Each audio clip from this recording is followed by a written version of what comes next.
Welcome back to our channel, ladies and gentlemen.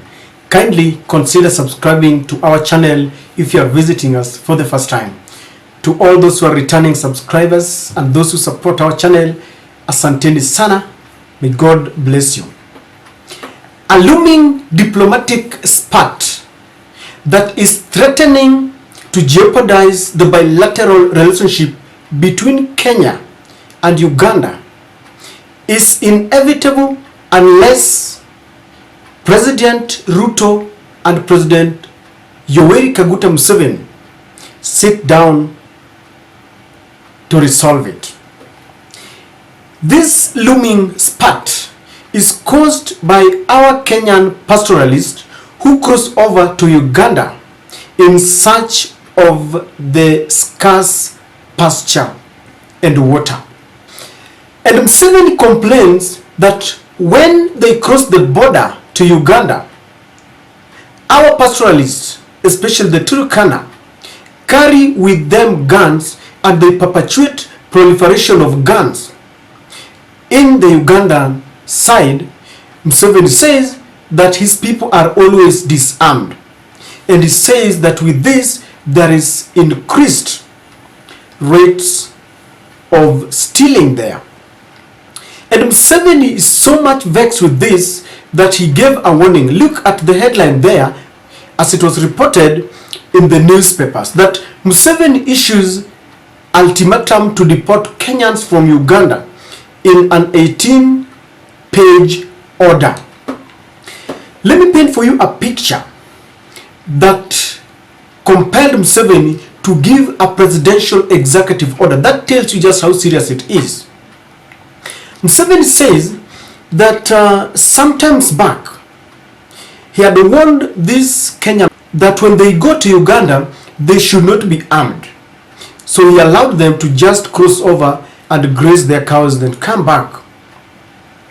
But he says that they continued with this impunity. They carried guns, and he claims that there was a time that they invaded his people in Uganda, and our people, according to Museveni, killed 4 people, including 2 Ugandan geologists.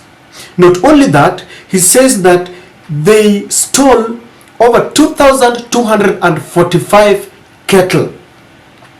And Museveni has an order that I want to read to you because that order summarizes how he wants this to be resolved.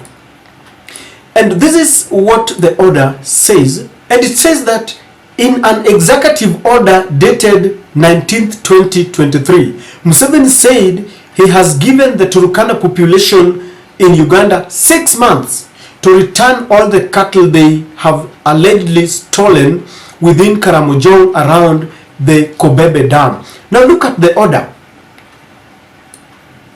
The order reads, I give the Turkana population 6 months to implement my directive.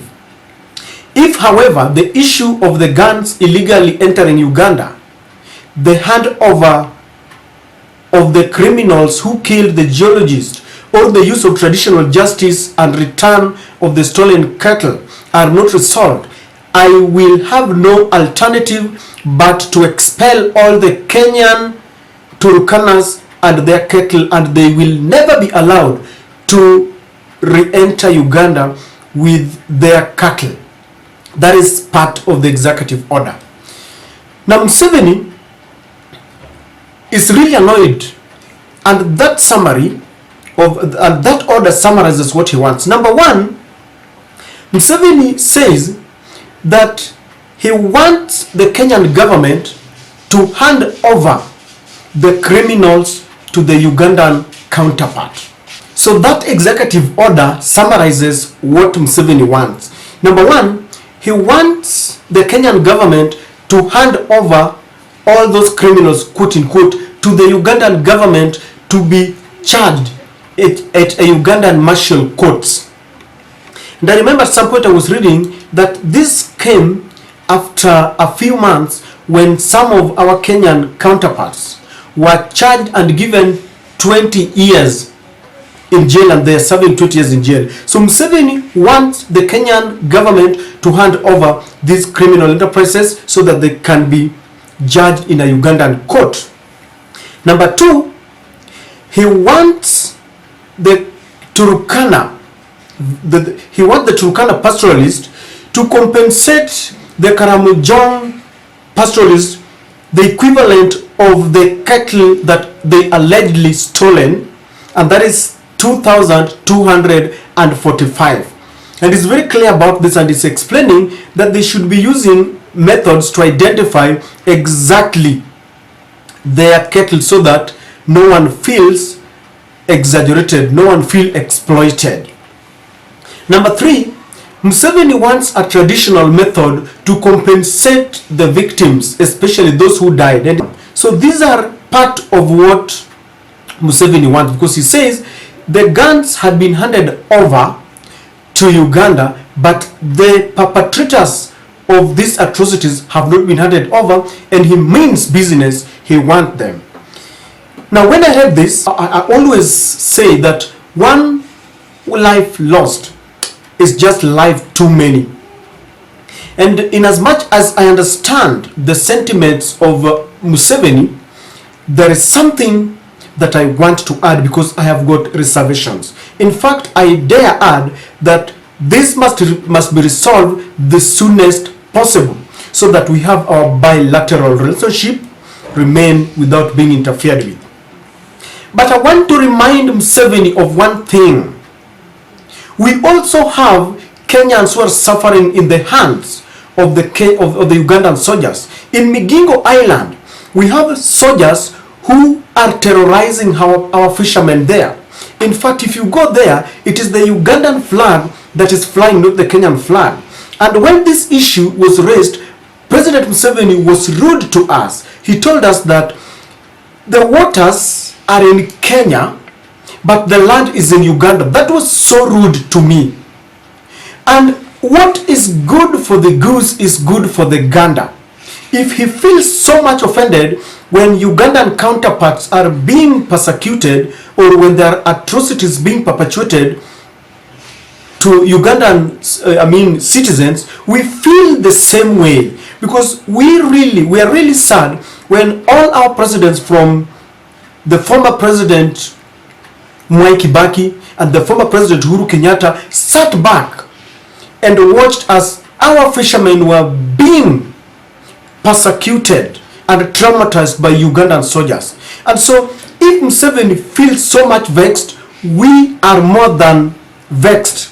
We are annoyed more than you can imagine. And I want to propose this to President William Samoei Ruto. When they sit down to resolve this Turkana Karamojong drama, let him also mention the fishermen that are being held hostage by the Ugandan soldiers. And if this happens, I know it will be a win-win situation. So Museveni must know that.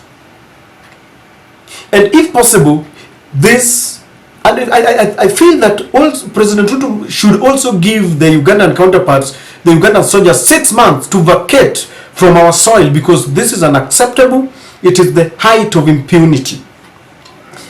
Let me say this before I finish.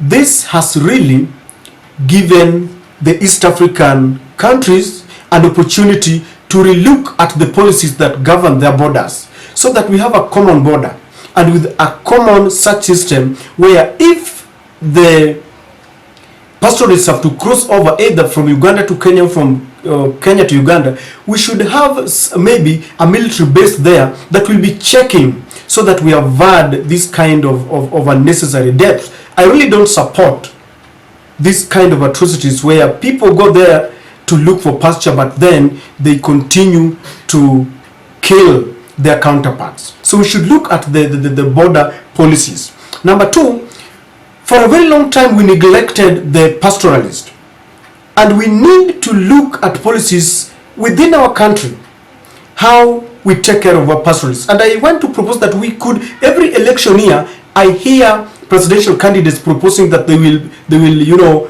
dig mobile holes to help, because they go there in search of pasture and water. If we had enough boreholes here, then we could be irrigating even the pasture itself, so that they don't move from one place to the other with their pasture. Because this, if it's not averted, soon will escalate to something big.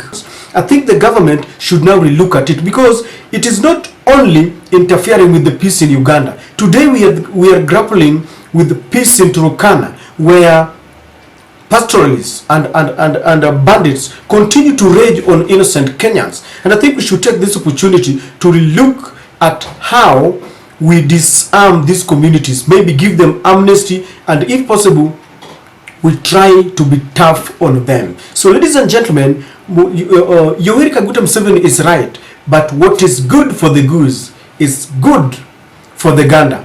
And on this, let them sit down with William Ruto, so that as he deals with the Turkana pastures, let us also deal with the Ugandan soldiers.